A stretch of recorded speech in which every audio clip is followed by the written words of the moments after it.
Hello, hello, and welcome. My name is Michelle. I am your emotional resilience coach, and today we're going to chat a little bit about boundaries. What are boundaries? What do they look like? And why do we need to be clear on them?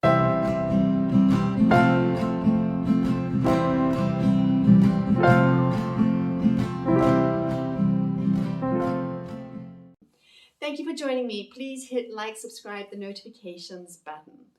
All right, my fellow codependents. So often what happens is that through experience, through life, just through things that happen or don't happen, we get clear on what it is that we don't like, but we're not always clear on what it is that we do like, what is acceptable.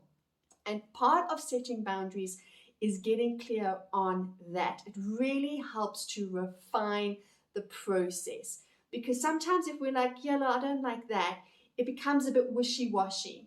And obviously, boundaries are fluid, they are flexible with regards to different relationships. So, for example, what I will accept from my 9-year-old son and what I will accept from maybe somebody I've just met will be vastly different, right?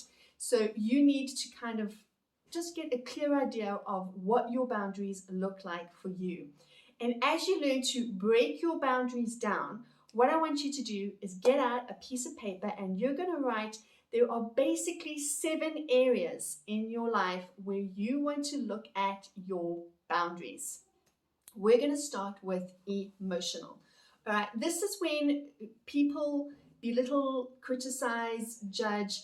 Maybe there's somebody in your life who says a lot of mean-spirited, unkind things, and then they try to make it all right by saying something like, just joking, and yet it still stings. You don't like it. And this is something that they consistently do. It is not something that they do on occasion. It's something that they always do.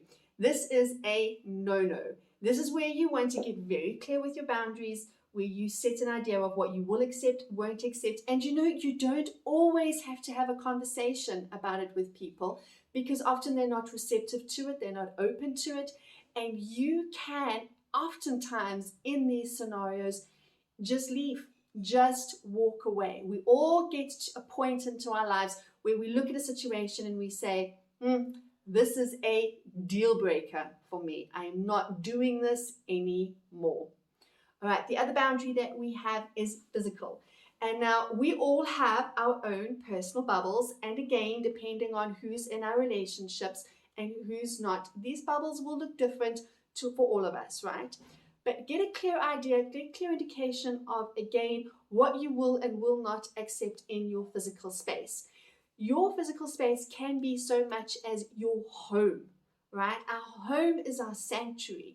Do you have people that just rock up unannounced regularly, not on the odd occasion to give you a surprise, but regularly to kind of just be there in your face, demand your time, demand your attention, don't give you a heads up. Those sort of things as well as our physical boundary. Your home is your castle. You don't have to let people in all the time. You get to choose who you're going to let in, when you're going to let in, how much notice do you need. These are all things that you want to consider. The third one I want to speak about really quickly is obviously your sexual boundaries. Now, these are things that you're going to have about what you will or will not accept, but these can go further back than just what's happening or not happening in the bedroom. And this is like overt comments, people making crude jokes in front of you, sexual innuendos, hinting all the time inappropriately. These sort of things, again, you can put a boundary in. You can absolutely say, I will or will not accept this in my life. If you're going to say these things in front of me, I'm not going to be around, right? You need to set your boundaries. And these are really good telltale signs with what people say to you regarding sex, what you can kind of expect later down the road, because this tends to degenerate a little bit. And it's a very regressive form of what they're going to expect in the bedroom. These are huge red flags for you. Take notice of them.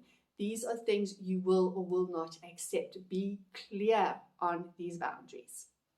The fourth thing that I want to speak about is intellectual. So this is when people always undermine everything you have to say. They know better than you. They criticize you. They character attack you if you don't have the same thoughts or beliefs than them. They belittle you. They demean you. They fob you off as not knowing anything. What do you know? You're just whatever. You don't need to put up with any of that at all. Be open to learning new things, be open to knowledge, but you do not need to be open to mean-spirited unkindness, abuse in any form or way. You get these people who are very uncomfortable with their own intellectual capabilities, or they think that they are really, really amazing, nobody can touch them, and this comes out in their interaction with you. They fob you off, they demean you, they make fun of things that you say, and all of this, the root of it is this mean-spirited unkindness. Ask yourself, do I really want this in my life long term? Because again, when people start showing up this way, they're setting a precedent for things that you can continually expect. And the longer you put up with it and the more you just accept it, the more this behavior regresses. It's very degenerative. And it just becomes an ugly, messy pull. And eventually, you're going to be sitting in a situation and you're asking yourself, how did I get here in this relationship with this person? It has become so incredibly toxic. It is dysfunctional. I just feel icky all the time. So be onto people and the way that they interact with you. It's very important that you are aware of what is going on within you. And you do not need to put up with things like, oh, you're just too sensitive, or you need to be thicker skinned. Or, no, I don't. I'm healing through trauma. I don't need to put up with it. I don't need to accept abuse of any kind under the guise of, you're too sensitive. Too bad. You accept it, or it is a deal breaker for me, especially when trying to build yourself up again, when trying to fill those voids, those holes, those cracks. It's not easy when you're trying to build yourself up and you're trying to heal, and there's people in your life who are just trying to destroy and bring you down. It's not coming from a place of love. It is not the best thing for you. The next one is time. Your time is so precious. It is the most precious thing that you have is your time. Things are replaceable. Money is replaceable. Material things are replaceable, but your time is not replaceable. So, for example, if you are going to meet up with somebody and they're going to spend their entire time on their cell phone, or maybe you're going to go and spend some time with somebody and visit them in their home and they're just staring at the TV the whole time, or they're engaged in a conversation with somebody else. This is prearranged. We're going to spend some time together and this is not happening. You can absolutely set some boundaries and say, hey, I have set this hour and a half aside for you and I to be together, to connect. Can we do that? Can we have a conversation? Can we put our phones away, our devices away? Can we switch the TV off? Can you look at me and spend this time with me? Because it can be so frustrating, because I know I've been in situations where I'm thinking, this is wasting my time. There are so many other things I could be doing. I don't feel like this is adding value to my life right now. I don't feel like I'm adding value to their lives. I feel like I'm a hindrance in their life right now. Again, it's a horrible, horrible feeling. That is just one example. Another example is if a person demands too much of your time. They just want to get to know you so well. Be careful, you have red flags of the narcissists, who they just want to spend all their time with you. They don't want you to have other friends. They will tell you things about the friends, about how they're not good for you. They don't want you to spend too much time with your family. They start cutting your time away from your loved ones, away to bring the focus onto them. And you lose yourself in this relationship because now they've got you, because they have been so demanding, so needy, so I need you, I love you so much, I adore you, we have the best of times, be with me and be with me only. And what you've done is you have slowly alienated everybody else around you.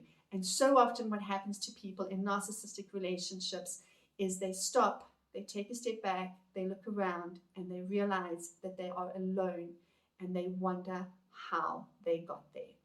That is huge red flag, huge no-no, huge something is going on here. This could very well end up being an absolute deal breaker, right? Spend some time looking at your life. Do you have any of those instances going on?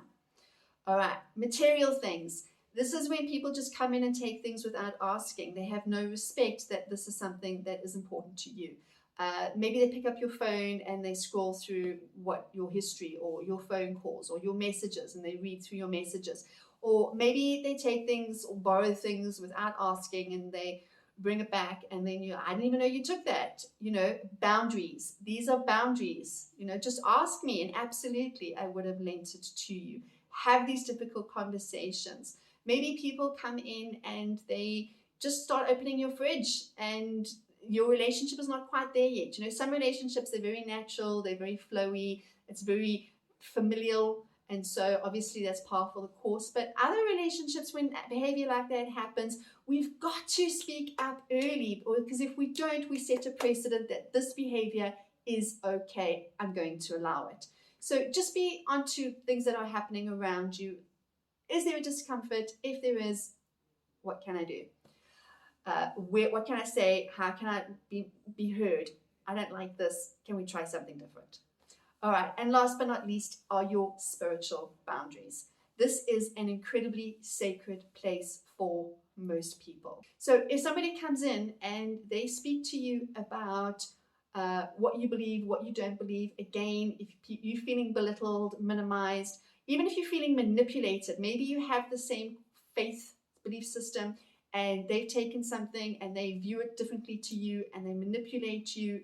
Red flags, red flags. Let these be warnings to you that this person is taking something that is sacred, something that is special, something that is supposed to be a deep connection with you and deity, however you may view that, and they're trying to use it and manipulate it as a form of control.